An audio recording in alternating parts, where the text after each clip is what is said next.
യേശുവിൽ സ്നേഹമുള്ള വചനയാത്ര ശ്രോതാക്കളെ, തിരുസഭ ഇന്ന് പരിശുദ്ധ കന്യകാമറിയത്തിൻ്റെ അമലോത്ഭവ തിരുനാൾ മഹോത്സവം കൊണ്ടാടുകയാണ്.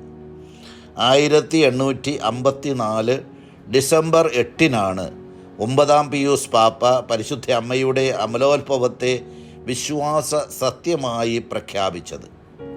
ക്രിസ്തുവിൻ്റെ രക്ഷാകര ദൗത്യത്തെ മുന്നിൽ കണ്ടുകൊണ്ട് പിതാവായ ദൈവം അവിടുത്തെ അമ്മയ്ക്ക് കൊടുത്ത പ്രത്യേക ദാനമായിരുന്നു അത്. ഏവർക്കും പരിശുദ്ധ അമ്മയുടെ അമലോത്ഭവ തിരുനാളിൻ്റെ എല്ലാവിധ ആശംസകളും പ്രാർത്ഥനകളും നേരുകയാണ്.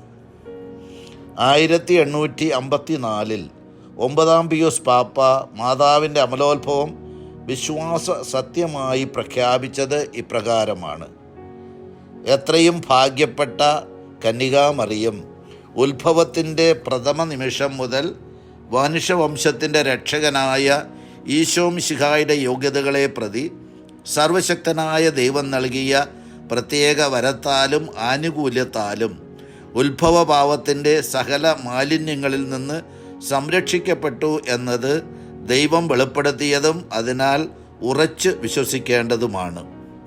മാർപ്പാപ്പയുടെ ഈ പ്രഖ്യാപനത്തെ ഉറപ്പിച്ചുകൊണ്ട് 1858 മാർച്ച് 25 ലൂർദിൽ ദൈവമാതാവ് വിശുദ്ധ ബർണദെത്തായ്ക്ക് പ്രത്യക്ഷപ്പെട്ടുകൊണ്ട് ഞാൻ അമലോത്ഭവയാണ് എന്ന് പ്രഖ്യാപിച്ചു. പരിശുദ്ധ അമ്മയുടെ അമലോത്ഭവ തിരുനാളിൽ തിരുസഭ നമുക്ക് നൽകുന്ന വചനഭാഗം ലൂക്കായുടെ വിശുദ്ധ സുവിശേഷം 1 അധ്യായം 26 മുതൽ 38 വരെയുള്ള തിരുവചനങ്ങളാണ്. പരിശുദ്ധ അമ്മയ്ക്ക് ഗബ്രിയേൽ ദൂതൻ നൽകുന്ന ദൈവിക സന്ദേശമാണ് നാം അവിടെ വായിക്കുന്നത്. സൃഷ്ടാവിൻ്റെ അമ്മയാകാൻ സൃഷ്ടിയുടെ അനുവാദം ചോദിക്കുന്ന ഭാഗമാണ് അത്. ദൈവം തൻ്റെ ഏകജാതനെ മനുഷ്യകുലത്തിന് രക്ഷകനാകാൻ ഈ ഭൂമിയിൽ പിറക്കുന്നതിന് സമ്മതം ചോദിക്കുന്നതിന് കന്യകയായ മറിയത്തിൻ്റെ അടുക്കലേക്ക് തൻ്റെ ദൂതനെ അയക്കുകയാണ്. ദൂതൻ നൽകുന്ന സന്ദേശവും അതിന് മറിയം നൽകുന്ന സമ്പൂർണമായ സമർപ്പണവുമാണ് നാം ഇവിടെ കാണുന്നത്. ഈ വചനഭാഗം പ്രധാനമായും 3 കാര്യങ്ങൾ ഉൾക്കൊള്ളുന്നതാണ്. 1, ദൈവം തൻ്റെ ദൗത്യം ഏൽപ്പിക്കുന്നത് തനിക്ക് ഇഷ്ടമുള്ളവരെയാണ്. അവർ പലപ്പോഴും ലോകത്തിന് മുമ്പിൽ അറിയപ്പെടുന്നവരോ ലോകദൃഷ്ടിയിൽ വലിയവരോ ആയിരിക്കണമെന്നില്ല. പുറപ്പാടിൻ്റെ പുസ്തകത്തിൽ ദൈവം മോശയെ വിളിക്കുമ്പോൾ ഞാൻ വിക്കനാണ് എന്ന് പറഞ്ഞുകൊണ്ട് തന്നെ ഒഴിവാക്കണമെന്ന് ആവശ്യപ്പെടുന്നത് നാം കാണുന്നുണ്ട്. ദൈവം ജെറമിയായെ വിളിക്കുമ്പോൾ ഞാൻ ബാലനാണ്, എനിക്ക് സംസാരിക്കാൻ പാടവുമില്ല എന്ന് ഒഴിവുകഴിവ് പറയുന്നതും നാം ജെറമിയായുടെ പുസ്തകത്തിൽ വായിക്കുന്നു. നാം അവിടുത്തെ തിരഞ്ഞെടുക്കപ്പെടുകയല്ല, പ്രത്യുത ദൈവം തിരഞ്ഞെടുത്ത് തൻ്റെ ദൗത്യ നിർവഹണത്തിന് നമ്മെ ഭരമേൽപ്പിക്കുകയാണ് എന്ന് ഇതെല്ലാം സൂചിപ്പിക്കുന്നു. പരിശുദ്ധ അമ്മയുടെ കാര്യത്തിലും നാം ഇത് തന്നെയാണ് കാണുന്നത്. ദൂതൻ പറയുന്നതൊന്നും ഗ്രഹിക്കാൻ തനിക്ക് കഴിയുന്നില്ല എങ്കിൽ പോലും അവൾ ഏറ്റുപറയുന്നത് ദൈവം തൻ്റെ ദൗത്യം അവളെ ഏൽപ്പിക്കുന്നു എന്ന വിശ്വാസത്തിലാണ്. 2, ദൗത്യം ഏറ്റെടുക്കുന്നവർ തങ്ങളെ പൂർണ്ണമായും ദൈവത്തിന് സമർപ്പിക്കണം.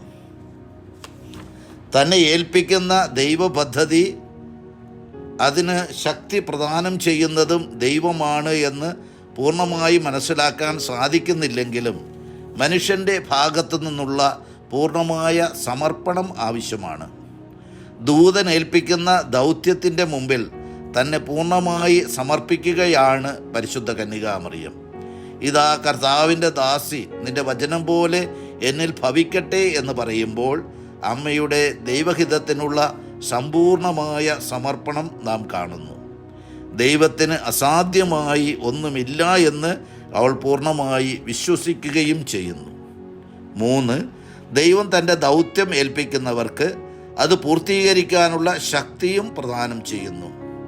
ഇതെങ്ങനെ സംഭവിക്കും? ഞാൻ പുരുഷനെ അറിയുന്നില്ലല്ലോ എന്ന് മറിയം പറയുമ്പോൾ ദൈവം നൽകുന്ന ശക്തിയെയും കരുതലിനെയും പറ്റിയാണ് ദൂതൻ സംസാരിക്കുന്നത്. പരിശുദ്ധാത്മാവ് നിന്റെ മേൽ വരും, അത്യുന്നതൻ്റെ ശക്തി നിന്നിൽ ആവസിക്കും. ഈ പരിശുദ്ധാത്മാവാണ് ദൈവത്തിൻ്റെ ദൗത്യം പൂർത്തിയാക്കുവാൻ നമ്മെ സഹായിക്കുന്നത്. ഉന്നതങ്ങളിൽ നിന്ന് ശക്തി സ്വീകരിക്കുന്നത് വരെ നിങ്ങൾ നഗരത്തിൽ തന്നെ ആയിരിക്കണം എന്ന് യേശു ശിഷ്യന്മാരെ ഉപദേശിക്കുന്നതും ഈ ആത്മാവിനെ സ്വീകരിക്കുന്നതിന് വേണ്ടിയാണ്. പരിശുദ്ധാത്മാവിനാൽ നിറയുമ്പോഴാണ് ഓരോ വ്യക്തിയും ദൈവിക ദൗത്യം ഏറ്റെടുത്ത് പൂർത്തിയാക്കുവാൻ സാധിക്കുന്നത്.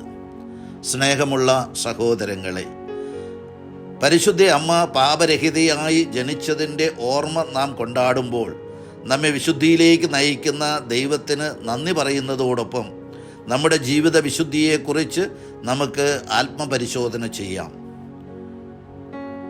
വിശുദ്ധരായ ഒരു തലമുറയ്ക്ക് രൂപം കൊടുക്കുവാൻ ദൈവം സ്ഥാപിച്ചനുഗ്രഹിച്ച നമ്മുടെ കുടുംബങ്ങളെ അനുഗ്രഹിക്കണമേ എന്ന് നമുക്ക് പ്രാർത്ഥിക്കാം.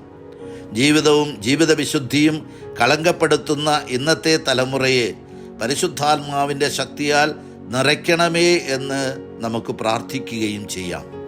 പരിശുദ്ധ അമ്മയുടെ സ്വർഗീയ മാധ്യസ്ഥം വഴി ദൈവം നിങ്ങളെ അനുഗ്രഹിക്കട്ടെ.